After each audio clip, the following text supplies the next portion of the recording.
জনপ্রিয় খুদে অভিনেতা শফিক এখন জেলে, আর সেখানেই সে নিজেকে শেষ করার চেষ্টা করল। শফিক আত্মহত্যা করেছে জেলের ভেতর। হ্যাঁ, ঠিকই শুনেছেন। এই খুদে অভিনেতা, যাকে আমরা সবাই একসময়ের শিশু শিল্পী হিসেবে চিনতাম, তার বিরুদ্ধে সম্প্রতি ধর্ষণের মামলা দায়ের হয়েছে। অবিশ্বাস্য হলেও ঘটনার সত্যতা ঘিরে দেশজুড়ে চাঞ্চল্য ছড়িয়েছে। কয়েকদিন আগেই তাকে গ্রেফতার করা হয়। গ্রেফতার হওয়ার পর থেকেই সে মানসিকভাবে ভেঙে পড়ে, আর জেলের ভেতর নিজের জামা ছিঁড়ে গলায় পেঁচিয়ে আত্মহত্যার চেষ্টা করে সে। সঙ্গে সঙ্গে জেল কর্তৃপক্ষ তাকে উদ্ধার করে হাসপাতালে পাঠায়।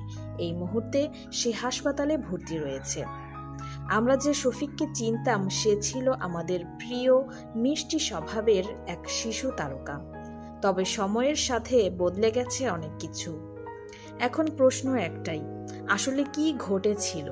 সত্যিই কি সে দোষী, নাকি সবকিছু সাজানো পরিকল্পনা? এমন ঘটনায় মন ভেঙেছে হাজারো ভক্তের। আপনি কি মনে করেন, শফিক কি সত্যিই অপরাধী, নাকি সে শুধুই একটি ষড়যন্ত্রের শিকার? কমেন্টে জানাতে ভুলবেন না।